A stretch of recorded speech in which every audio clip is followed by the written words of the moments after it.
Graça e paz, Deus abençoe a todos. Vamos à leitura do Evangelho de João, no capítulo 1, do verso 29 ao 42.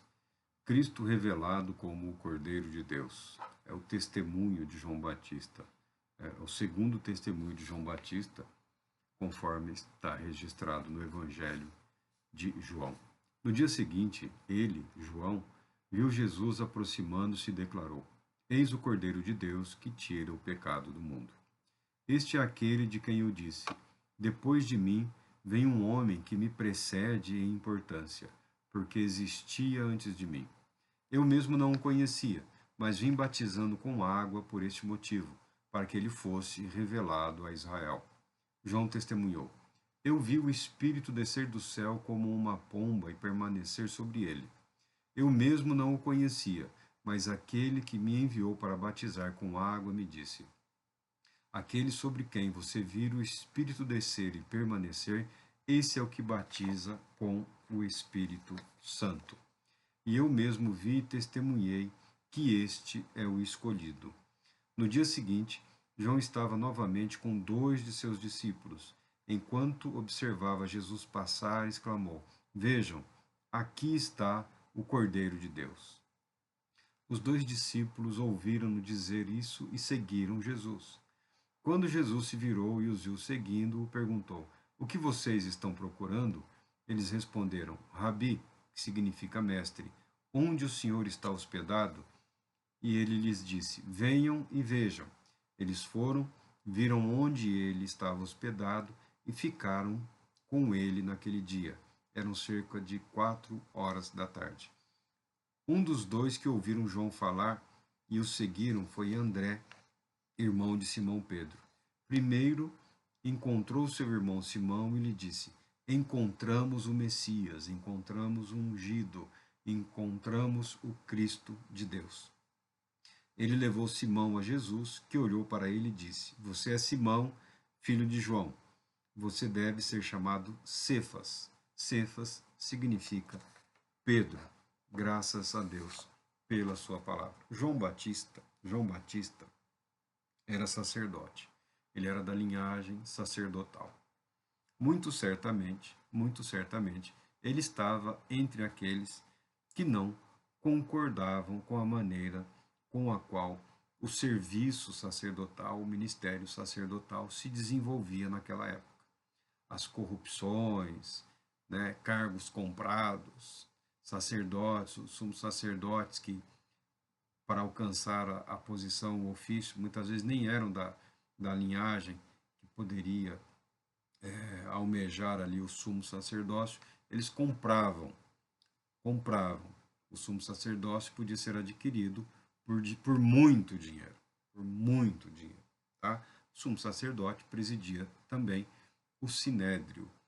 Era um cargo, era uma função religiosa, um ofício religioso que se tornou naqueles dias uma posição política muitíssimo relevante, como presidindo o sinédrio e presidindo, administrando o templo. Então era assim, uma posição muito desejada e debaixo do domínio dos romanos e, e mesmo antes dos romanos começou a haver esse tipo de corrupção. Isso gerou divisão, facção. Alguns se apartaram, se separaram e foram, fala para o deserto, mas regiões afastadas, nem tão distantes, e criaram uma comunidade ali sacerdotal. Tá? João Batista provavelmente viveu nessa comunidade que é conhecida mais pela ênfase na santidade e pela perspectiva de final dos tempos, né? Que é uma comunidade messiânica, Há livros, há estudos, há um interesse aí por essa chamada comunidade aí de Qumran lá, mas sabe-se bem pouco, tá bom? O que se sabe é bem pouco. João Batista provavelmente viveu junto a essa comunidade onde preservou a sua formação espiritual. E dela foi retirado chamado pelo Espírito Santo para o exercício do ministério profético. João Batista era também um mestre espiritual, um diretor espiritual, alguém que conduzia as pessoas à verdade, um homem ungido pelo Espírito Santo, um poderoso pregador, alguém cuja vida foi de tal modo disciplinada que ele transformou o seu viver numa pregação viva, um homem totalmente sistemático, por assim dizer, debaixo de uma disciplina severa, vivendo com apenas o que era essencial à vida, colocando a verdade de Deus como prioridade, em primeiro lugar. Tanto que, quando ele iniciou a sua pregação, convocando os israelitas ao arrependimento, a pregação dele chamou atenção. Multidões procuravam João Batista, confessando seus pecados e sendo batizados por ele para a purificação dos seus pecados. Mas João Batista tinha uma visão mais profunda disso. João Batista não era somente aquele que batiza mediante a confissão de pecados, batiza, o batismo de arrependimento para a comunhão religiosa, a comunhão com Deus. João Batista é aquele que anuncia a verdade eterna da palavra de Deus. João Batista anuncia a salvação. João Batista anuncia o Salvador. Ele fala, eu não o conhecia. Sim, ele conhecia Jesus. João Batista conhecia Jesus. Eles eram primos. Tá? Eles eram primos. As famílias não eram assim tão distantes. Tá bom? Mas quando ele fala que ele não o conhecia, ele não o conhecia até que o Espírito Santo, até que o Espírito de Deus, naquele momento, revelou para ele que o homem Jesus que ele conhecia era o Cordeiro de Deus. Era aquele que foi enviado por Deus para a salvação, para a purificação, para o perdão dos pecados. Por isso que ele fala que eu não o conhecia. Ele não o conhecia como o Cordeiro de Deus, ele conheceu o homem. Ele conheceu o homem Jesus. Mas a partir do momento que o Espírito Santo revela-se na vida, no ministério de João Batista, ele é conduzido a uma verdade, a uma revelação muito superior, em relação, não só em relação ao seu ofício que ele está desenvolvendo, mas o objetivo principal do seu serviço, do seu ministério, que é conduzir as pessoas a Cristo. Conduzir as pessoas a Cristo. Os mestres do deserto, os mestres espirituais, normalmente eles conduzem as pessoas à espiritualidade, ao caminho da espiritualidade, que pode ser alcançado através de uma disciplina relativamente rigorosa, a práticas constantes, a um viver constante. Envolve orações, envolve jejuns, envolve meditação, envolve uma leitura constante da palavra de Deus, envolve um pensamento contínuo em relação ao propósito e ao plano de Deus para com a própria pessoa, a sua família, a sua nação e a própria humanidade. Participar desse estado de consciência é o caminho da espiritualidade. Não, João Batista foi mais do que um mestre espiritual. João Batista foi aquele que conduziu as pessoas à plena e perfeita espiritualidade proposta por Deus através de Cristo Jesus pela fé. Esses temas de espiritualidade me interessam há muitos e muitos anos, desde muito jovem. Quando eu peguei o material de teologia sistemática pela primeira vez, eu fiquei impressionado pela carga espiritual contida nas boas e excelentes obras de teologia, tá bom? Tem aí um pessoal aí, o pessoal do mercado teológico aí, que são rasteiros, porque querem resultado rápido, querem entrar no mercado, querem refazer. Mas as boas obras de teologia, elas trazem consigo uma espiritualidade muito viva, uma espiritualidade muito intensa. E o caminho da espiritualidade, ele não é um caminho vazio, ele não é um caminho sem propósito ou sem objetivo. Muito pelo contrário, ele inicia pela fé, ele se desenvolve pela fé, e o seu ponto auge é a revelação de Deus em Cristo Jesus.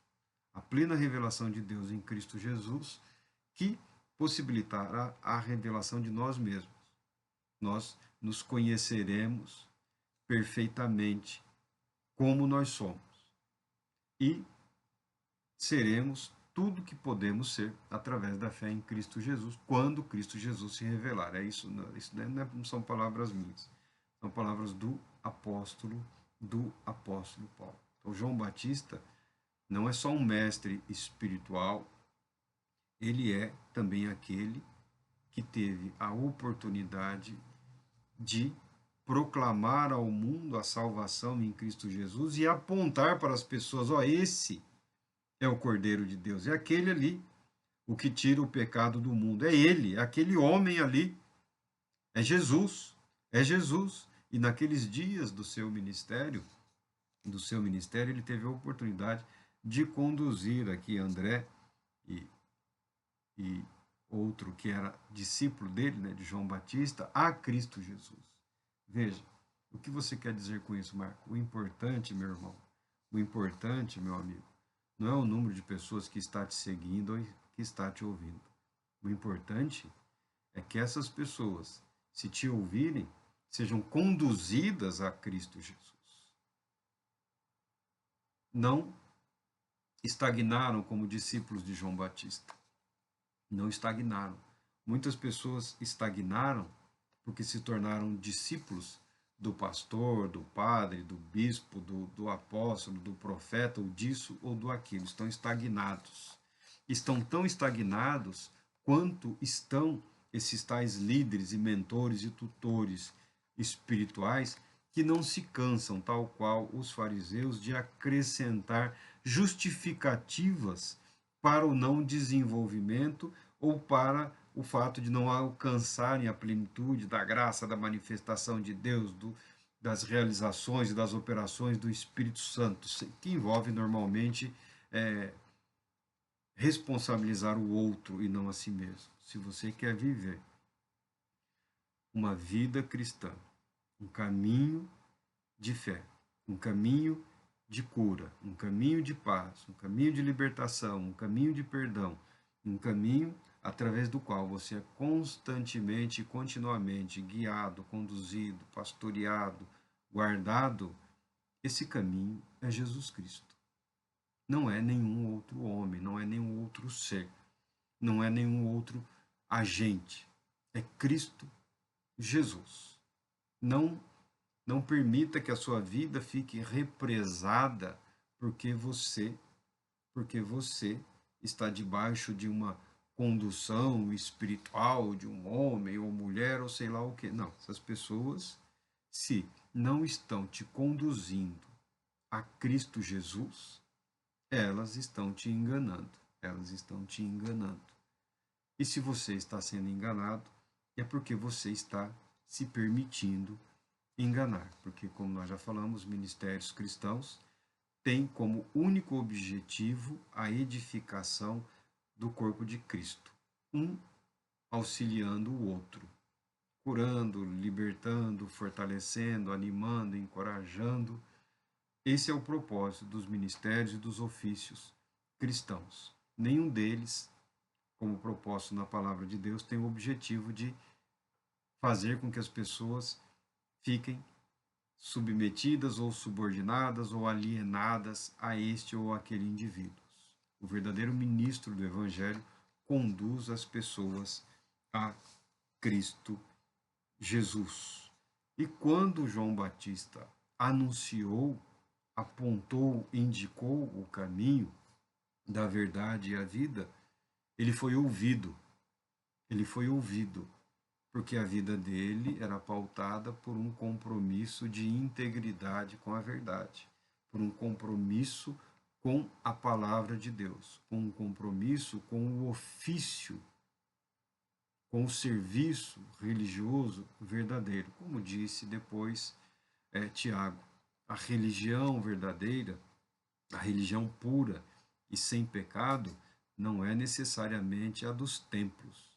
A religião pura e sem mácula é socorrer os necessitados, é ajudar os órfãos e a viúva, é socorrer aquele que precisa de socorro, é curar aquele que está doente, é libertar aquele que é prisioneiro do pecado. E João Batista é esse grande exemplo.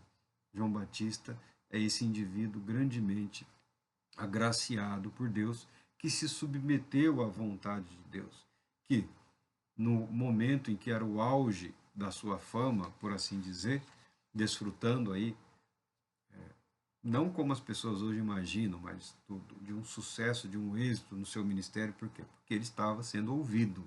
As multidões iam até ele, e ele disse claramente: não sou eu, abertamente, não sou eu a salvação de Deus, é Jesus. A salvação de Deus é Jesus, o Cristo de Deus, o Filho de Deus. Deus Todo-Poderoso te abençoe, te proteja e te conceda paz, muita paz.